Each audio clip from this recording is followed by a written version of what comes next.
In June of 2011, AirAsia announced a record-breaking deal at the air show in Paris. They had ordered 200 Airbus A320neo. The stated price was $18.2 billion.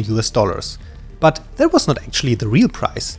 In fact, AirAsia paid Airbus only $9 billion, and that was for an aircraft model so new that it wasn't produced and delivered for another 5 years. That's a 50% discount, and that reduces the price per aircraft to approximately $45 million. The pure production costs are estimated at $45 million as well, and that does not include the billions in development cost. So Airbus almost certainly made a loss on this order, just like on many other orders. And I'm talking about the A320neo, one of the best-selling aircraft in the world.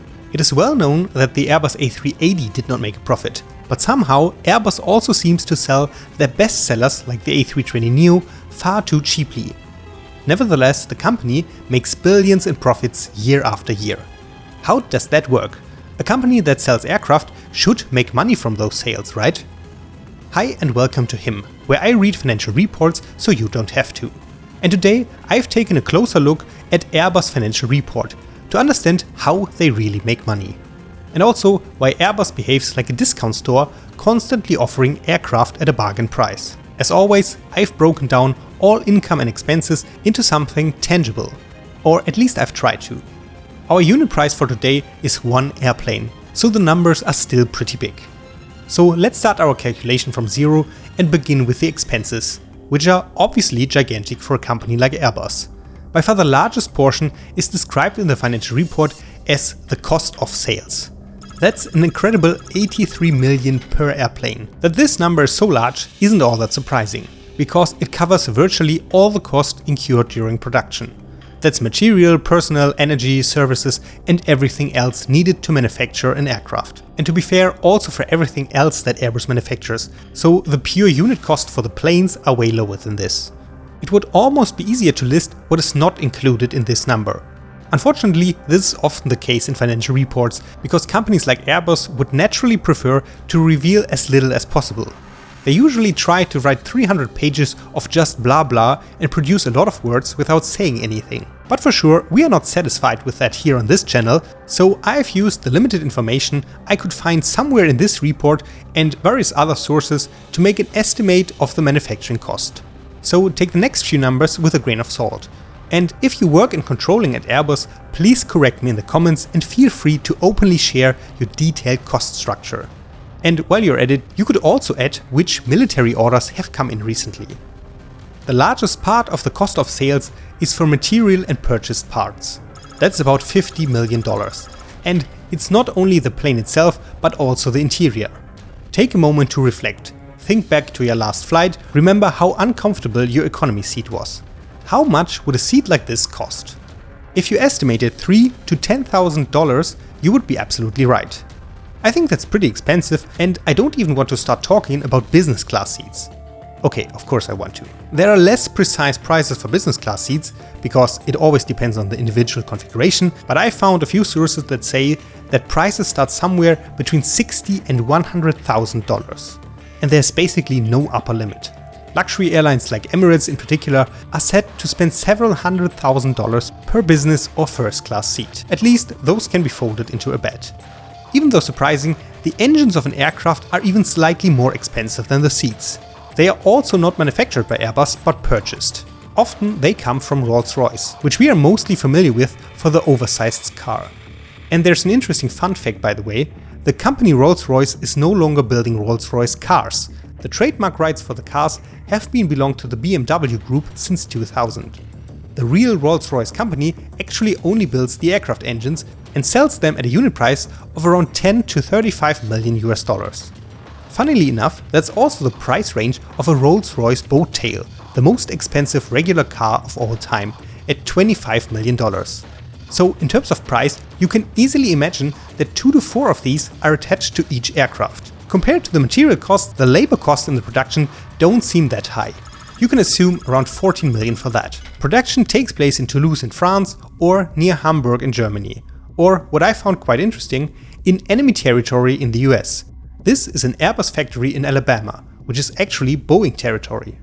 And to reduce manufacturing costs, Airbus also is moving to Asia. for example to Tianjin in China. They also recently opened a factory for the final assembly of C-295 military aircraft in India, which opened in October of 2024. At each of these Airbus locations, there are some of the largest hangars in the world.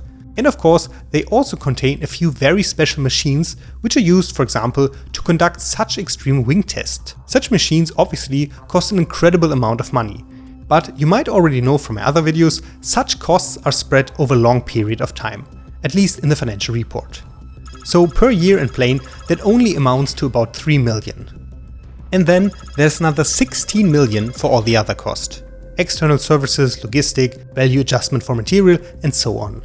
And that brings us back to the figures that Airbus kindly provides to us. After production, or in most cases before production, the aircraft obviously has to be sold. The sales and marketing costs amount to $1.5 million. It is pretty unlikely that you have seen an advertisement for the new Airbus A321XLR before this video, because the typical Airbus customer does not tend to spontaneously buy planes while browsing on YouTube. Instead, aircraft sales are more likely to be done via traditional sales channels. That means men in suit who drive 200,000 kilometers per year, sleep in expensive hotels, and know the phone number of every airline by heart. Of course, all of this costs a lot of money. And speaking of employees in suits and high salaries, Airbus has them not only in sales, but also in administration. That adds up to another $2.5 million, of which $9,000 per delivered plane are just for the CEO's salary. As a former test pilot, he's at least an expert in this field. Test pilots are also a good keyword, because the heart of Airbus is of course the development department. This is where the aircraft and helicopter models of tomorrow are developed. But not only that, this here is also part of the development at Airbus. This strange thing is a 3D printer that can print metal components on the ISS. It is the first of its kind and was only installed in January of 2024. This technology enables astronauts to produce tools and spare parts on site, which should eliminate the need to send every small spare part from Earth into space. With all of the different research areas, 4.6 million for development cost doesn't seem like that much compared to the other areas. And the question didn't leave me alone until I discovered that some research costs are also included in the cost of sales if they meet certain criteria and if they result in something that was ultimately sold. All these accounting tricks really don't make it easy to figure out where all the money is actually coming from and where it goes. But one thing is certain, the costs are enormous. Not only an upfront investment for development and production halls, but also the capital requirements during the production. At the end of 2024, Airbus had over 40 billion in assets sitting somewhere in its warehouse. That's 40 billion that you just need as working capital to run your factories, because in the end you only get paid for the finished aircraft. So how will Airbus recoup these gigantic costs? The largest source of income, of course, is the sale of the aircraft, either to leasing companies or direct to the airlines. Although Airbus has a wide range of aircraft, sales figures are far from balanced. In 2024, 766 commercial aircrafts were sold. 75 of them were from the A220 family, the smallest aircraft class. 32 were A330s, which are slightly larger aircraft with a slightly longer range. 37 were from the A350 family, which is even larger and mostly used on intercontinental routes. Then of course there were exactly 0 A380s, because it was unfortunately discontinued, and a staggering 602 from the A320 family. So nearly 80% of all the aircraft sales come from just one family.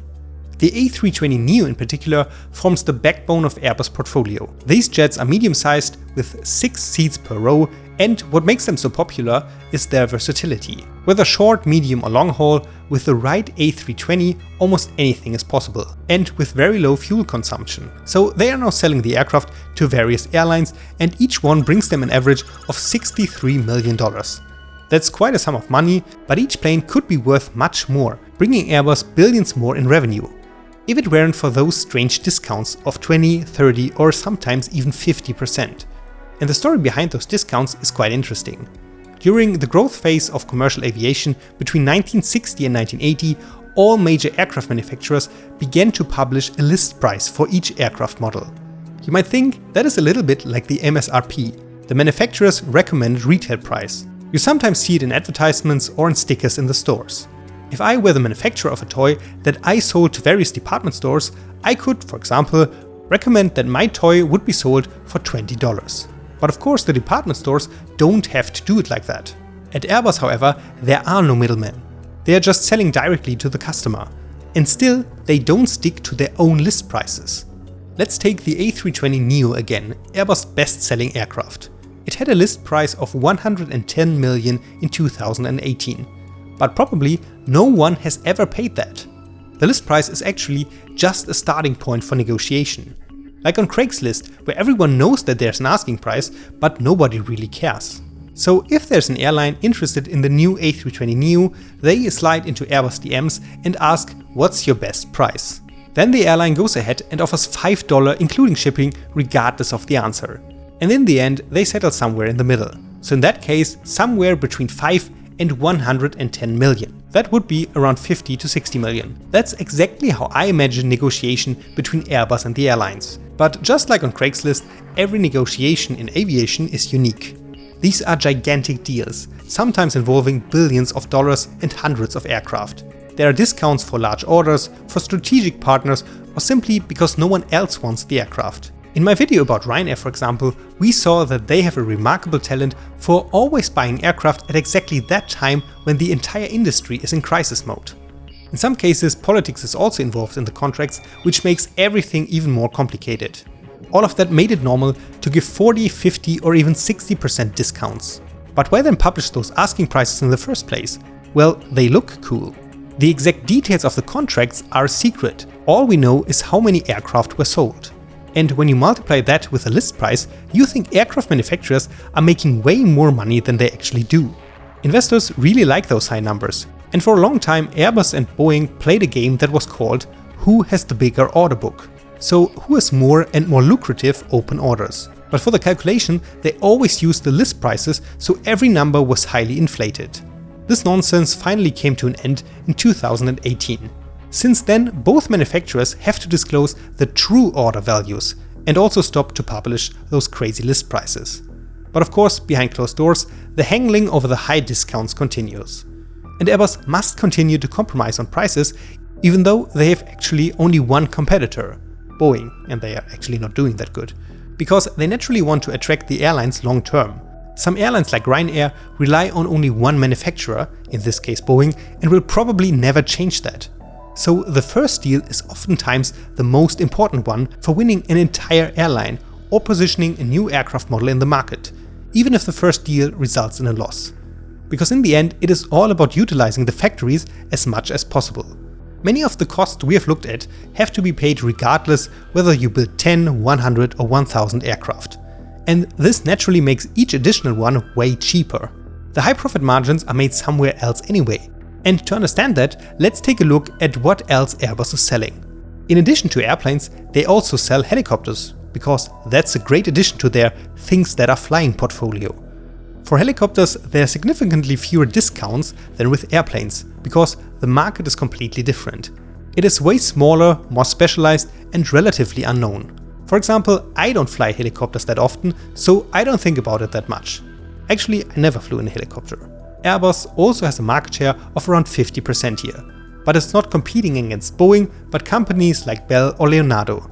And I think it's really cool that the Italian manufacturer Leonardo is named after Leonardo da Vinci, because he had one of the first concepts to design a helicopter back then, and I would say the design hasn't changed that much. This, by the way, is a special helicopter that only flew for the first time in 2024. Also an example from Airbus development department. It is called Racer, and as you might guess from the name, it was built to be the fastest helicopter in the world. It can reach 400 km per hour, making it 50% faster than a regular helicopter. And it could be offered for sale in the next few years. I think the target customer could be super rich people for whom the flight from the golf course to the super yacht is not fast enough. From their already existing portfolio, Airbus sold 361 helicopters in 2024. That results in income of 5.8 million per airplane sold. And yeah, I know that's a really strange unit to calculate for this case. And the helicopter sales are also not where the big profits are made, but with helicopters you can clearly see how it works once Airbus got you hooked with the first product. In addition to the 5.8 million from sales, the helicopter division also makes almost as much from services, and these are very profitable. In this case, the vehicle is just a marketing instrument used to sell additional services. Let's take a helicopter for a federal police as an example. So the police likely orders them through a dedicated Airbus online shop, but unfortunately neither FedEx nor DHL deliver helicopters. So Airbus has to do the delivery with their own pilots. And there you have the first service before the vehicle has even arrived at the customer. Now the brand new helicopter is in the police yard, but nobody knows how to handle it. Of course, only Airbus knows that. So there are training courses for the pilots, including countless hours in the simulator at one of Airbus training centers. The same applies to the technicians who carry out minor checks and maintenance work. However, it would still be crazy for every helicopter owner to take care of all the maintenance and repairs themselves, especially as a lot of operators have only one helicopter. Of course, for such cases, there's also a suitable service from Airbus, called H-Care. Airbus ensures that the helicopter, which the police have already purchased, actually flies, and for this the police have to pay a monthly fee. There are various packages available, some are a bit cheaper, but you have to pay extra for spare parts, others are more expensive, but essentially an all-in-one package. It is basically helicopter as a service, except you have to buy the helicopter upfront for a lot of money. Just like when a printer manufacturer charges you a monthly fee to actually print something on your own printer. But helicopters are incredibly complicated and maintenance-intensive devices, even more complicated than printers. The policemen don't want it to suddenly fall apart in the middle of an operation, so they rely on Airbus to keep everything in order. Of course, they also want to know where the helicopters are and what they are doing. So Airbus also offers fleet management software, which can be purchased with an additional subscription. And now let's imagine a few years ahead, the police determine that the helicopter will not only use for observation, but also for emergency rescue. For that, it needs a cable winch. So who do they call? Of course, Airbus. No one else can modify the helicopter in a way that it's still safe. That's basically the trick. Once you have an Airbus helicopter, you always have to come back to them if you want to change something. And at the end of the service life, Airbus is of course happy to take the helicopter back, because it still has a few good individual parts that can be installed for other customers. In the end, everyone benefits from that system, because some things are only worth doing if you do them hundreds of times. It is not worth for the police to optimize their spare part strategy down to the smallest screw. But for Airbus it is, because they have to take care of so many helicopters. This allows them to work much more effectively. And most importantly for them, the subscription models and helicopter as a service provides them with long-term predictable income with high profit margins. It is also similar for airplanes, although not quite as extreme as for helicopters. But still, they can generate another 7.1 million in annual service revenue. And that's because many airlines aren't technology companies. Their core competence is more in marketing or in the strategy which routes can be used to charge the highest prices. The aircraft are simply meant to do what they are purchased for, and therefore many airlines are happy to hand over certain tasks to Airbus. But it's not just airlines and the police who like to use Airbus airplanes, helicopters and services. Sadly, there's a third business area that has the potential to grow significantly in the coming years, and that's the defense and space division. Actually, I think it's a shame that defense and space are combined into one division. It makes sense in some ways, because both work for government clients, but it makes it way harder to analyze them individually. So for this video, I only can say that Airbus earns another 11.3 million from the sales in the defense and space division and another 5.7 from defense and space services. So these are the three major divisions at Airbus: airplanes, helicopters and defense and space. But that's not even all. Airbus also has stakes in other companies in this sector. For example, MDBA, a French rocket manufacturer, because you know rockets can fly as well. They also have a stake in ATR together with Leonardo. At ATR they manufacture turboprop aircraft, which are more of a niche product for short-haul flights or other specialized applications. The stakes in these and other companies add up to another $560,000 per aircraft. And as in every video, there's also a miscellaneous category. That includes all sorts of things: licenses, sales of remaining stock, services that can't be assigned to any other area, and other things. Probably also merchandise.